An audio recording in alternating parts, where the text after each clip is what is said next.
All right. Well, I'm excited because we're going to be talking about sponsored brands, I should say, on Amazon's platform. Because I think a lot of us are really familiar with product ads, but the sponsored brands are the ones that there's could be a lot of money we're leaving on the table if we're not. Or at least impressions we're leaving on the table, which would lead to more money that we're leaving on the table if we're not doing it. So to talk a little bit more about that, I'm excited to have Destaney Wishon from Better AMS to chat about all things sponsored brands on Amazon. So Destaney, thanks for coming on.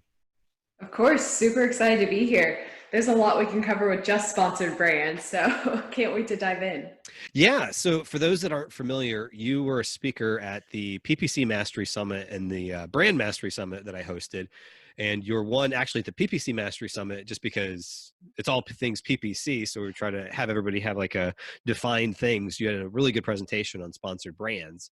So I'm excited to get into this conversation for the listeners who maybe didn't partake in the PPC Mastery Summit to learn more about sponsored brands. So before we get into sponsored brands, which I keep saying, I feel like I'm repeating myself, but kind of let's talk a little bit about how did you get into this whole world of e-commerce and paid ads and all that?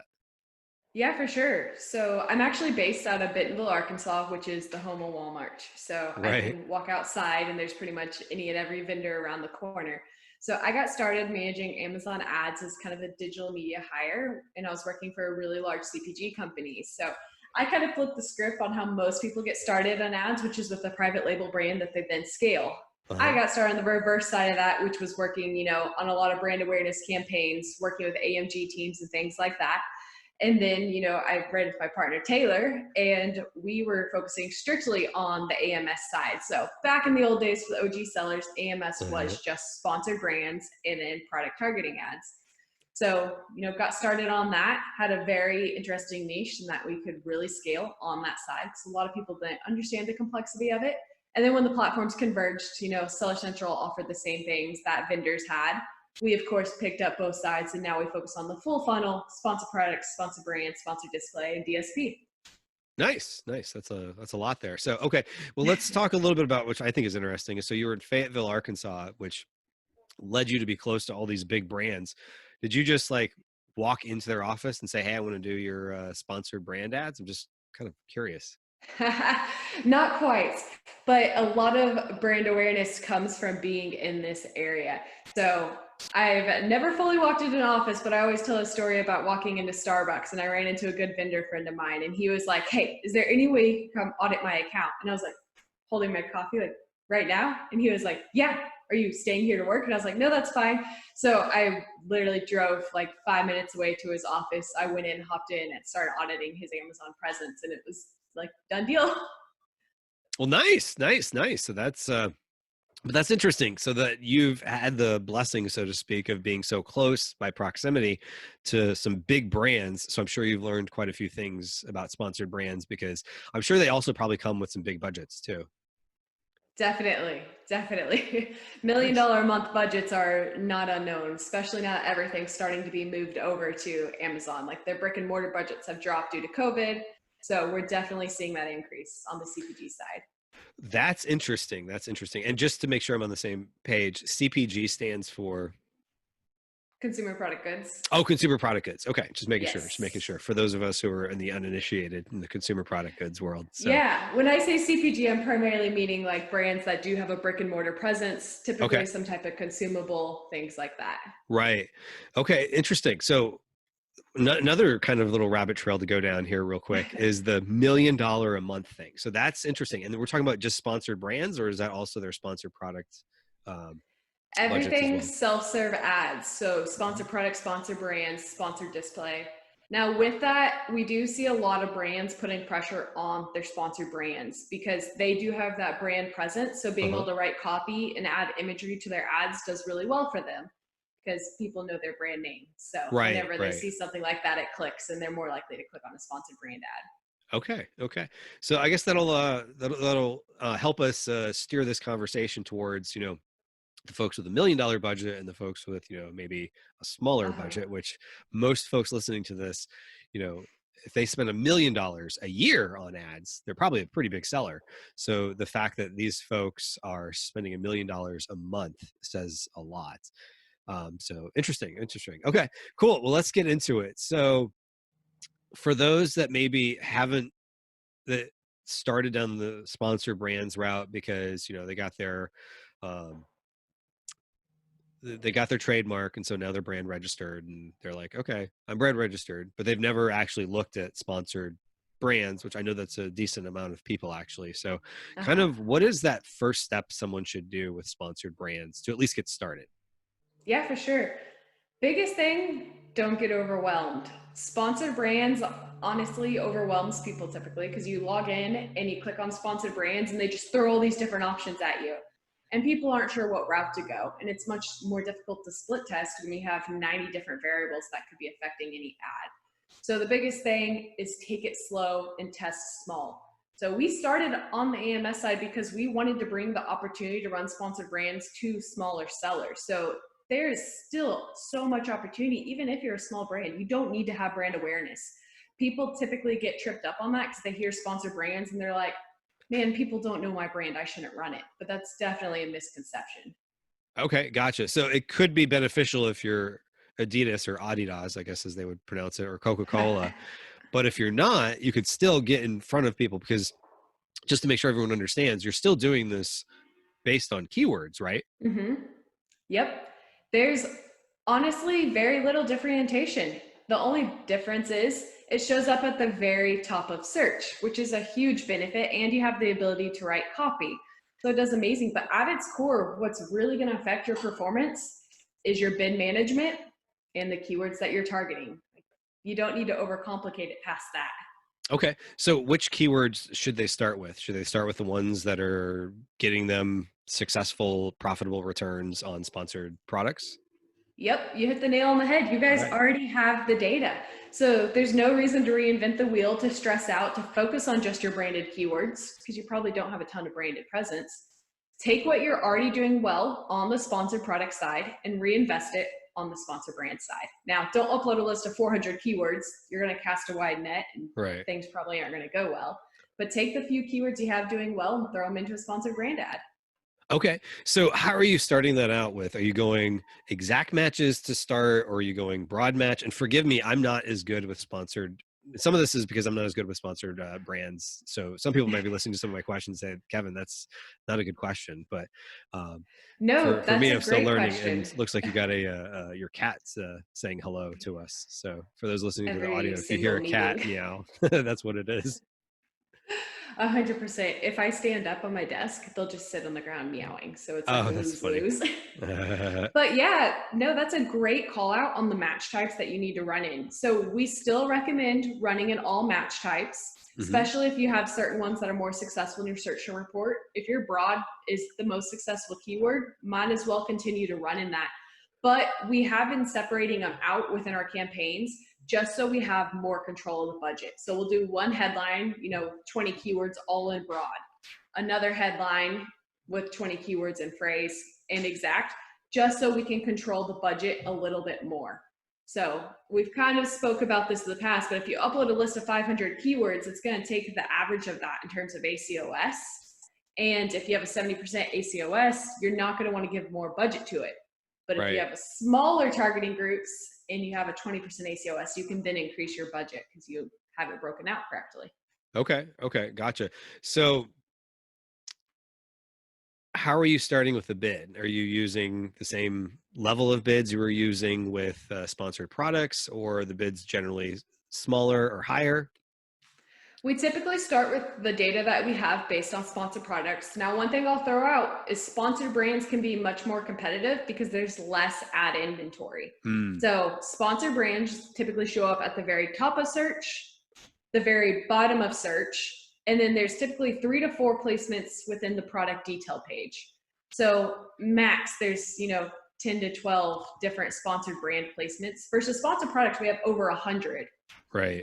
So when you have the same amount of competitors all bidding on that top of search placement, they're going to bid higher and it's going to be more competitive because they don't have as much inventory to divide it across. So that, to answer the question at its core, We start with the same bids that we do on the sponsored product side. But if we see that we're not getting impressions, we'll go ahead and increase them, knowing that it's a possibility the headline search ads will be more competitive. Gotcha. And I know some people listening to this might have the question of, okay, so if I start doing sponsored brands, is that just going to eat into my sales that I would have gotten on sponsored products? Or are you finding that these are fairly different buckets of customers?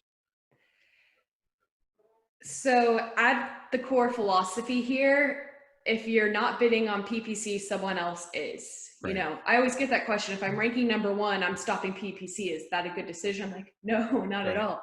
Because it doesn't matter if you're number one, number two, or number three. The first thing a consumer sees on mobile and or desktop is the headline search ad, followed by 3 to 4 sponsored product placements. So top of search, you're probably not even showing up, even if you're number one organically. So no, it's not going to compete. But what will happen is it's going to increase your possibility of a conversion because you're now showing up at the very top of search and then also winning the sponsored product placements below it. Okay, that makes sense because, when you think about it, like it's somewhat of a defensive strategy too, because how many times have you looked up a branded keyword for a company on Google, for example, and you see like they're in one of the first three in the sponsored uh, Google placements, and then they might be the top organic one, but they're Yep. paying for that because, well, you probably see some of their competitors going after them too. So even though these might not be branded keywords in Amazon, you're still giving yourself more real estate because people might start clicking away from you and onto your competitors. So you mentioned Yep. the titles. Now, the nice thing with sponsored products, you just put in a bid after you've put in all your targeting and everything, and it just kind of happens. Now, Mm-hmm. with sponsored brands, it doesn't just happen. You have to pick the pictures and the titles and all that. So how do you decide what to write? I know for some people that might be terrifying. Yeah, for sure. So the main thing you're going to want to look at is making sure you have very aligned targeting. So let's say we have 2 soccer ball products. One is pink, one is blue. Hmm. Now, depending on what keywords we're targeting, we're going to want to show the right product. So if I'm targeting, blue soccer ball as a keyword, the first product I'm going to want to show is my blue soccer ball.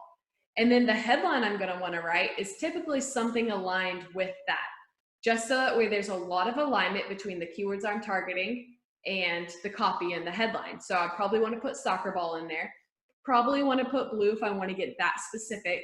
And then I want to make sure my number one product showing up is a blue soccer ball. And then I could also add my other colors of soccer balls within that headline ad, or it's a great opportunity to cross sell. So if I also sell shin guards, I could sell my soccer ball, showcase my shin guards to get a consumer to try to purchase both because we know that they're in the market for soccer products. And then again, the keywords you're targeting, keep them extremely precise. You can go as aligned as making sure every single keyword has blue. So blue soccer ball boys, blue soccer ball girls, blue soccer ball toddlers, things like that. But that's the kind of alignment we see has the highest click-through rate and conversion rate. Now, Pareto's principle here, do you want to do that for every single product and get that precise? That's not going to be too scalable. So find that competitive advantage and utilize that with your targeting. Okay, so what generally works better to use the Pareto's principle of, the 80-20 of the, who's going to get you the best results? Is it generally from your finding, is it like if you sell spatulas, show the different color or different types of spatulas versus a spatula with a garlic press and a plate, for example? Yeah, so what we typically do is align it with the keywords we're targeting. Hmm. So if I was targeting just like broad spatulas, it's a great Right. opportunity to show them all because you don't know if they're in the market for a red one or a blue one or what. But if we were targeting like kitchen utensils, you could show your garlic press and your spatula. Or if we found someone that was targeting red spatula and we only have one red spatula, you could do red spatula and then your garlic press to cross sell. But it just really depends. What we typically do is we'll pull the business report for, last 30, 45 days. We'll figure out what our top selling ASINs are and work our way down, making sure we have full coverage with those. Okay, gotcha. So you're really starting with whatever the most profitable, getting the most sales first. And so it's really, in essence, it sounds like, if I'm understanding this right, the strategy is start with the most successful from, organic and sponsored products and then go there, as opposed to if you have a product that's not doing well to try to ramp it up? Or do you, I'm assuming Yeah. you probably eventually do that too, right? We definitely want to move down and get to the point where all of our ASINs are covered.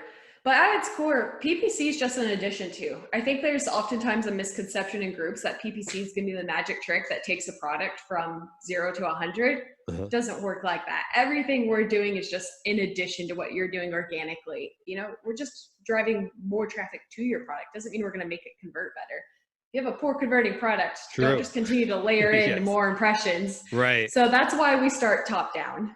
Okay, that makes sense. That makes sense. And then you can start looking at which is a separate conversation on the things you need to do to optimize that listing, because if you're sending money to a poorly optimized listing, you're contributing to Jeff Bezos's next large purchase or something. 1,000%.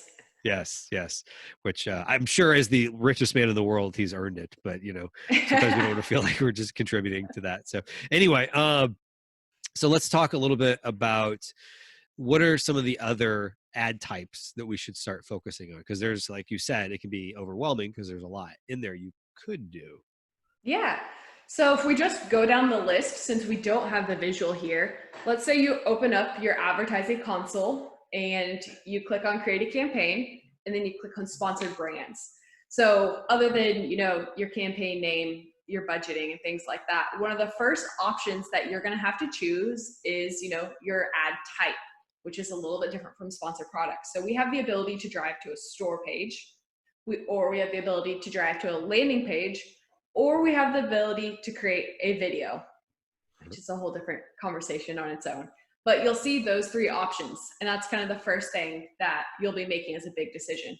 Now, landing pages are typically what we see do best for private label sellers. Now, there's some misconceptions around this because Amazon sends out this email pretty routinely that store pages and sponsor brands driving to store pages increase conversions by like 7%. In theory, yes, if you're Johnson & Johnson and someone types in body soap, you want to drive them to your store page so they can see all of your body soaps. But for private label sellers where we don't have that brand name, we don't want to overcomplicate the consumer funnel. We want them to click on our headline ad and go straight to a landing page with the ASINs that are most aligned with their targeting. So unless you just have this fantastic store page you've invested a lot of money into and it's very clean and aligned and not over complex, click on the landing page format. Now, once you click on that landing page, it's still going to allow you to drive to a store page or landing page again. So you're going to want to click landing page. And then you're going to upload a list of ASINs that you want within your ad. So again, if a consumer clicks on your ad, they're going to drive to a page that just has these ASINs. So make sure all the ASINs are relevant to your targeting. If you sell a pin and a calculator and a soccer ball, you probably don't want to showcase all of those. It's just going to confuse the consumer. But if you're targeting soccer ball, drive into a landing page of all of your related products. That's going to be your second step, uploading the list of ASINs. Next step, writing your copy. You have 50 characters. Biggest advice for writing copy is to make sure it's focused on a competitive advantage, make sure it's extremely aligned. And then past that, everything gets much simpler. You have the ability to choose what ASINs you want showcased in your headline ad. Note that price point does not show up in your headline ad. So just look for your products that have the best reviews, maybe a certain badge, things like that, select them. And then Amazon's going to ask you in a little checkbox if you want a custom image beta. If you select yes, you can upload custom lifestyle imagery that will show up on mobile for your headline search ad. If you check no, it doesn't hurt. That's typically what most sellers run because that's kind of the OG method and it shows up on desktop. Okay. Beyond that, the next step will be a little checkbox that says, do you want Amazon to optimize your ad? You can check yes. We haven't seen very much data saying that this is better or not, but basically what will happen is if someone types in blue soccer ball, Amazon will make sure your blue soccer ball is showcasing first. If you type in pink soccer ball will show up next. And then the next step will be to choose keyword targeting or product targeting. And that's basically the core of it. And there's the two other ad types are the store spotlight mobile and the video and search, which you can choose to run as well, but they're incremental and both technically in beta. Okay. So the Amazon optimizing your page is basically just the order of the products?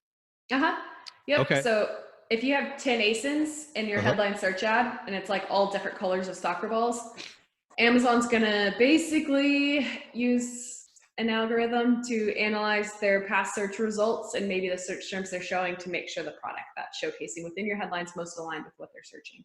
Okay. So probably for now, they don't have as much data as they have in a lot of other things because there's probably less of that happening.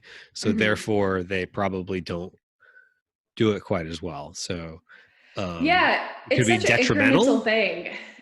We haven't seen like that big of a difference either way. Okay. Just because, I mean, ideally you're uploading the correct ASINs that are pretty aligned anyways. Like I'm not uploading a 3v3 soccer net with my soccer balls. Right. So we haven't seen it make that big of a difference, but could be beneficial in the future. Okay. So is it probably one of those things worth doing? Because if it's not really hurting you either way, you're kind of feeding the data to it that maybe over time, the algorithm learns your products and how people search in that environment and better show it. Does that sound accurate? Definitely, especially if you're really top of the funnel. If I sell soccer gear and I'm targeting the keyword soccer, if a consumer is typing in soccer, we don't know if they're looking for balls, nets, soccer socks, things like that. So it may be a great opportunity to allow Amazon to optimize for it. So okay, that makes sense. That makes sense. Because I can see how if you're really drilled down, red versus blue soccer ball, because sometimes people even in sponsored products, they might type blue soccer ball, but then they end up buying the pink one because even though they thought blue, they're like, oh, that one looks better, or whatever the case is. That's cool. Yeah, I'll take that. All right, cool. So well, let's talk a little bit more about some of the newer beta stuff. And, is it worth trying, after I think we're talking about kind of like going down the funnel, so to speak, of 80-20 and what's going to get you the best results, but kind of what's next that you should try with the beta stuff? Or is there anything else before we get into beta? No, I think that's the core of sponsored brands. Again, it's just keyword targeting or product targeting. So if you have poor results, it's probably due to your bid on the keywords. You can split test different copy, you can split test different products in your headline, but at its core, we're still using CPC model. So that's what matters. Gotcha. So they're still paying per click. So at the end of the day, okay, gotcha. So let's talk a little bit now about the beta stuff. So like like I know I've heard a lot of buzz lately about like the video and search, and I may have mistitled that, but I think you know what I'm talking about. Yeah, video and search.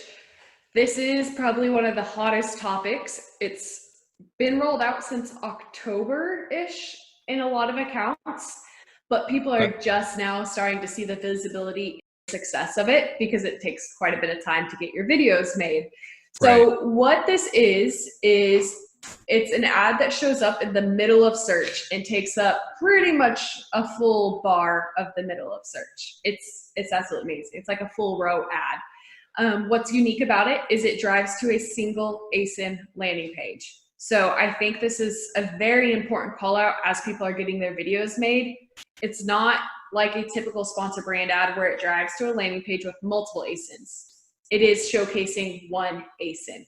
Now, when you create your videos, we typically recommend you focus on one ASIN because when they click on this ad, it's only taking them to that one ASIN, unlike typical sponsor brand ads. So that's what's really cool. What's also really cool is, again, it is still a PPC model, which isn't normal for video ads. Most people are used to video ads that are running on CPM model. So if someone sees your video, you get charged. What makes this such a cool competitive advantage is if I'm selling soccer balls, I have the opportunity to target kids' toys and run my video ad showcasing my soccer ball. And if a consumer sees it and isn't interested, I still don't get charged. They're going to scroll on by. But if they see it and they're like, oh, that's a cool kid's toy. My child wants that. They'll click on it, which we know they have purchase intent if they stopped, watched my video and clicked on the ad, and then I'll get charged. So that's what makes video so powerful for me is, again, it's still PPC model, and that's what matters. We're just targeting keywords, but we have the opportunity to really drive home that purchase intent. Okay, so you're being charged as they click on the ad or click on the video, or they have to watch a certain amount of the video? No, they literally just have to click on it. Okay. And if anyone's clicking on a commercial, you know that they have some type of purchase intent. Right. Okay. Gotcha. So then what can you do with that later on? As we start, talking about the funnel, it's Uh-huh. all keyword targeting. So you have the ability to target your regular keywords. I'm selling a soccer ball. Let's target soccer ball. Right. And you know that those are going to do extremely well because it's extremely relative. But then you can move your way up the funnel and start, targeting keywords that are just way too expensive to target in, sponsored products.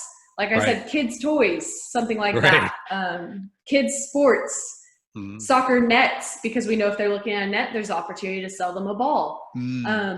What's really cool about video and search is it's pretty low competition, all things considered, because people aren't making videos. Bigger companies aren't paying professional videographers to roll out videos at all of their products. So for smaller sellers, it's an amazing opportunity to jump on a new ad type that a lot of people aren't fully investing in yet.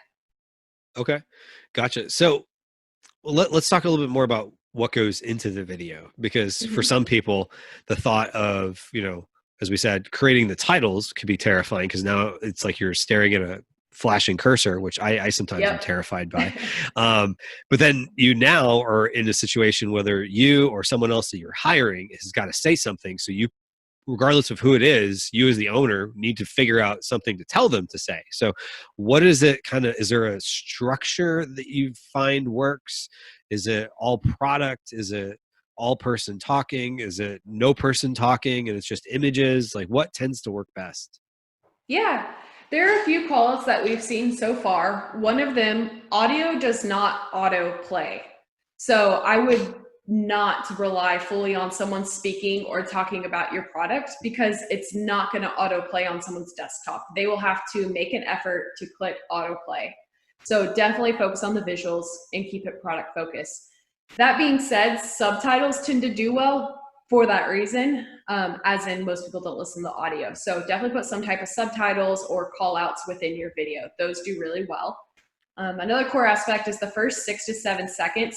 Actually, probably the first 3 to 6 seconds are what's most important because you've got to realize as a consumer scrolling down, they're going to stop and your video is going to autoplay the moment it's on. So make sure that is extremely powerful. Don't focus on your branding in the very beginning of the 3 seconds. No one wants to see your logo flash. They'll probably keep scrolling. Open it up with the product and keep it a really strong opening. No audio, strong opening, subtitles.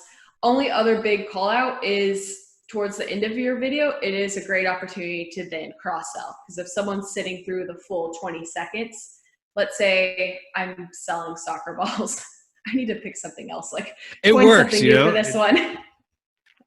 But let's say you're selling soccer balls. You have an amazing video. It has all of your competitive advantages of why your soccer ball is the best. Maybe you also sell soccer nets. At the end of the video, you could have a great opportunity to be like, we also sell soccer nets. So if you're in the market for our balls, check out our nets, things like that. Okay. Gotcha. And you mentioned 20 seconds. So is that the optimal time or is that the limit?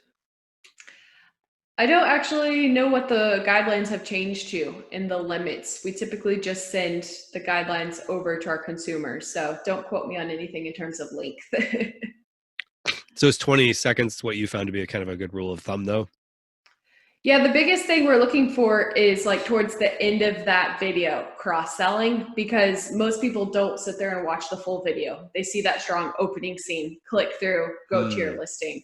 So it's kind of beneficial to cross-sell at the end because if someone's watching for that long, you know that you're not overarching with your one product. Yeah, 20 seconds is actually in online world pretty long, because this isn't like YouTube where they're going there specifically just to watch. But, anyone that's ever done anything on YouTube knows you actually lose a pretty high percentage of people that click on a video in the first 20 seconds anyway.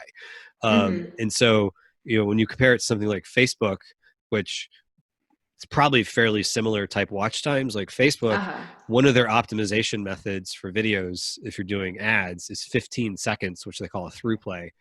And that's good. So, and so if someone watched 15, 20 seconds on Amazon, I can see, because they're there to shop, not to learn and, watch entertainment videos. This is just kind of something that popped up that caught their interest, right? Kind of like 100%. Facebook. Okay.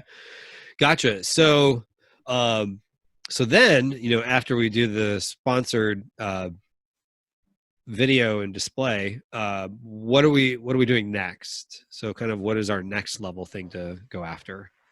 Yeah, there's two other big betas that have been rolled out. One of them I lightly mentioned before is the custom image beta. Okay. So traditionally, when you were creating headline search ads, there wasn't much room to play around with creative other than copy. Right. Some people, instead of uploading their logo into the logo box, would upload a double product image or maybe a lifestyle image to try to get it approved. So that way in the logo placement, they can see a lifestyle image in their headline. Okay. Amazon stopped approving those. They basically cracked down. They're like, we want your logo showing this is a brand ad. But in order to supplement that, they gave us the ability to upload a custom image. So this is huge.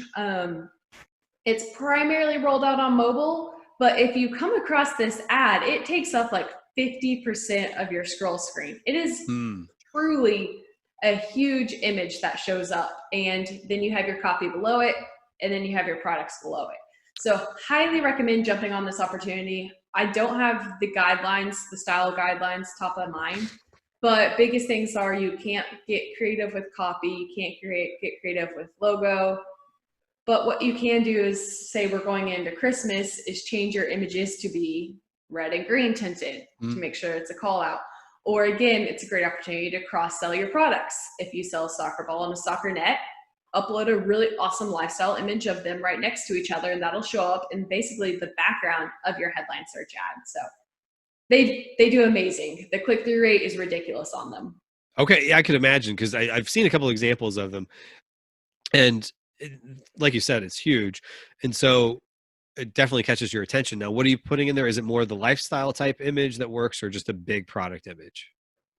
We've kind of split tested both, and it kind of depends on our targeting. So for example, if I sell protein and pre-workout, it's a great opportunity to sell like fitness supplements and then have both of them in a gym.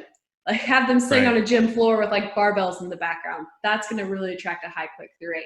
Now, if I'm selling specifically protein and targeting protein, we found that lifestyle images with our different flavors all throughout do really, really well, because then a consumer can see, hey, they have chocolate, strawberry, and vanilla. I'm interested in that, and then click on it. Gotcha. Okay, so it just depends on the product targeting. So if it's more specific to the product, whether it's like soccer ball or soccer equipment, for example, to go back to that, is where you might do the differences in kind of where you said, so soccer ball, you show all your different soccer balls, but soccer equipment might be soccer ball and soccer net and everything. And somebody about to kick the ball into the net or something like that. Yep. 100%. With your logo probably showing on the ball with the 1,000%. Okay. Cool. All right. So you touched a little bit on DSP earlier. And so now this is getting into, it's kind of a side conversation and I've had people on talking about DSP before, but I just want to highlight the difference between DSP and sponsored brands. Cause I think for a lot of us, you hear DSP, it sounds like a abbreviation for display, but it's not display, right? 100%. I love having this conversation because even internal Amazon uses the wrong naming just because Amazon's went through so many different internal acronym changes. Like if you talk to a rep, they'll try to pitch you on a display program, which is pretty much just their DSP program. But if you say sponsored display is self-serve. It's what brands can manage. Display is pretty much Amazon managed DSP. And then DSP, of course, is demand side platform, which is just a little bit more complex. But the biggest difference is DSP is a whole different world of advertising. It requires a completely different mindset. So I know a lot of brands are hearing DSP and it's kind of the new shiny object syndrome that's being rolled out. And a lot of people are like, oh, I need to run DSP. I heard it has absolutely incredible ROAS. It's not necessarily the point of DSP. We do have the opportunity to have a great ROAS, but DSP is where you truly need to look at your consumer funnel. So at the very bottom of the funnel, we have the ability to run remarketing, which means every single consumer who looks at my soccer ball but does not purchase, I can serve them with an ad to remarket them on and off platform. So this does absolutely incredible, but there is the potential that you're paying twice for a consumer, which is the point of remarketing. You're marketing once and then remarketing them with that same ad. And then you move up your funnel to prospecting. So with DSP, we have the opportunity to look at, if I'm Nike selling a soccer ball, I have the opportunity to market every single consumer who views Adidas soccer balls. So DSP has that platform. We're given that data to basically be like, let's target Nike, or let's target Adidas precisely with our Nike soccer ball and continue to market them. So that's where we kind of consider it prospecting. We're looking for consumers who are in market. We know that they want a soccer ball because they're looking at my competitor, and then remarketing them. And then you kind of move up the funnel. And now I want to target every single person who I know has been looking at soccer equipment in the last 365 days.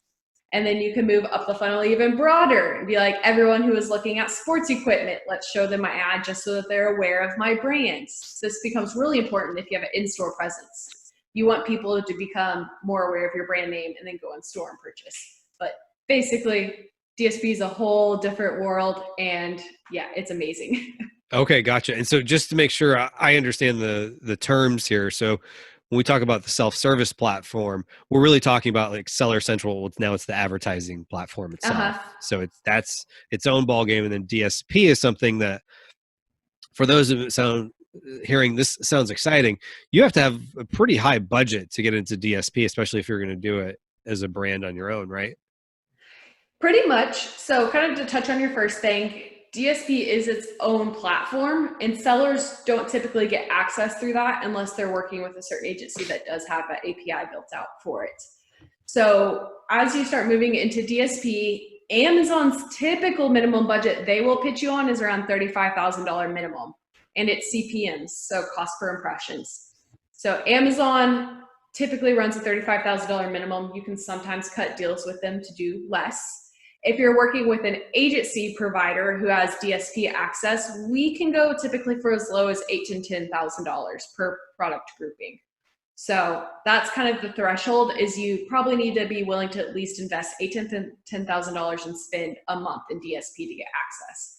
And something key to kind of call out is, again, some agencies do have access to DSP. So if Amazon pitches you at $35K and you're not very comfortable with it, you have the opportunity to look for agencies that are providers, and they can typically give you a little bit cheaper of a deal to kind of dip your toes in. Gotcha. So your budget doesn't have to be quite as high. So, okay. Yep. Well, let's talk a little bit too about when you said on platform and off platform. That's on Amazon, and off platform might be like on Expedia or something like that, right? Yep. It basically follows you around everywhere you go. We do have some capabilities of targeting, different audiences. I always kind of joke, on platform is just Amazon advertising. Off platform is Amazon marketing. So we're really trying to dive into where our consumers are going off platform, some of their kind of lifestyles and just personality segments, and really diving in deep. But primarily, what it does is it just follows you around. So if you're on Amazon, if you're on Instagram, you'll get served ads all across the board. Okay, interesting. So do you have much control over the type of websites that it shows on? You do have control, but again, it's a CPM model. So if you try to go extremely, extremely narrow and micro target to this one specific website, this age range, you're going to cut off the majority of your impressions, so it's not going to be that valuable. Gotcha. It's definitely, DSP is much more cast a wide net and then work down the funnel. So on platform, purchase intents, DSP, moving up the funnel. Okay, gotcha. And some of that question is around, it's around noon my time as we're recording this, and around 3:30, I expect my son and daughter to come home, and I expect by 3:45, Daddy, are you using your phone? Daddy, can I have it? From at least one of them. And so I know, now they don't really go on the internet, so to speak, but my daughter, who's 10, will go on YouTube. And I know in YouTube, there's strategies to exclude certain channels. Now that's YouTube advertising, but I'm just curious if there's ways of alleviating from some of those potentially completely nonsensical places kids might go, for example, or is that even really a concern with DSP? Yeah, it's something you can do. Not so much of a concern just because we are, paying for those impressions. Hmm. So it could be like standard that you're probably going to view the same ad even if your kids view it. So you're at least getting that brand awareness. So there's things that you want to look at doing, but then again, with DSP, Amazon utilizes their AI to optimize for the best placement. So Amazon AI is going to be 90 times better than anything we could do to try to micromanage the DSP ad. So we kind of want to let them run and then look for any standout data points that we do have to make their AI targeting more aligned with what we want to target. So we let them be in control, and then we just guide them to make sure it's in line with our marketing. Gotcha. And so do you have like what negation or negative capabilities do you have with DSP? And this is probably diving deep down the rabbit hole, but I'm just curious. This is diving extremely deep. So the biggest thing that we really have control over that's incredible and the biggest differentiator from sponsored products or sponsored display is we have the ability to negate from anyone who's already purchased our products, that's not pretty cool. serving them an ad.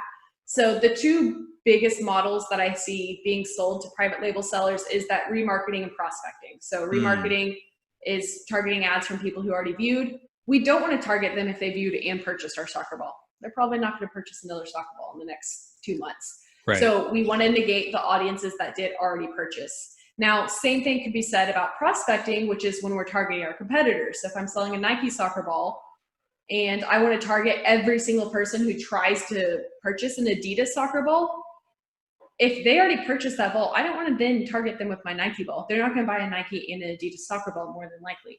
So the core thing that we want to look at with negating is, past purchasers. Unless you have a consumable item like protein, then you want to continue to serve them on a time cadence. But that's kind of the coolest asset we have in terms of negating. Okay. So it sounds like there's some interesting things you could do on DSP. And so basically, just to kind of recap all this, if I understand, of course, always start with sponsored products, then go into maybe some of the more traditional OG versions of sponsored brands, and maybe some of the newer things that they're doing, including maybe video and search. Then, if it makes sense, DSP, who would be a good candidate to even think about DSP? So a kind of a step that you can do in between those is that self-serve sponsored display as well. Okay. So it's being rolled out across the majority of accounts. You have the ability to target products, and in some cases you have the ability to remarket. So Amazon's allowing sellers to do that self-serve with no minimums. So that's what I kind of recommend dipping your toes into first, and then really diving into DSP. So at its core, self-serve purchase intent, again, it's going to be kind of the number one lever you can do. So once you feel like you're in a really good place with your sponsored product, sponsored brand, sponsored display, that's when we recommend looking at DSP. Or if you have a high-priced item where it makes sense to continuously remarket. Or if you have a consumable that people are constantly repeat purchasing, we always recommend running a DSP ad on them. Let's say they bought their protein 60 days ago and they haven't purchased from you again, serve them with the ad so they can remember that they need more chocolate protein. Those are kind of the biggest things we look for when vetting great DSP clients. Okay. Interesting. This is all fascinating discussion here. So, all right. So if anyone wanted to learn more about you, or, because I know you've done a really good job lately of putting yourself out there in the world of understanding Amazon ads in general, where would they go to follow you? Yeah, for sure. So I post content on LinkedIn and Facebook, 2 to 3 times a week. I try to post helpful tips for optimizing and scaling your campaigns.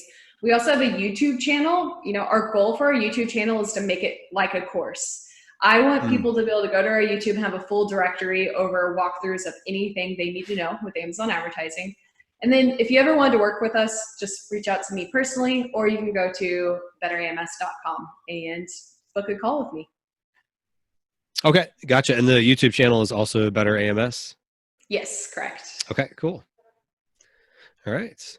Well, I definitely recommend folks go check that out, because you always put out a lot of really good information and it's super helpful. And I think one of the challenges with this medium is it's not very visual. And so when you did your presentations for both summits, they were both very visual. So it's easier to grasp with some of these concepts, but more than anything, they could go follow you and see some of the more visual stuff, because I think that's where it starts to make more sense, because sponsored brands and DSP and all that becomes more visual than, say, sponsored products, which is really just all about looking at numbers.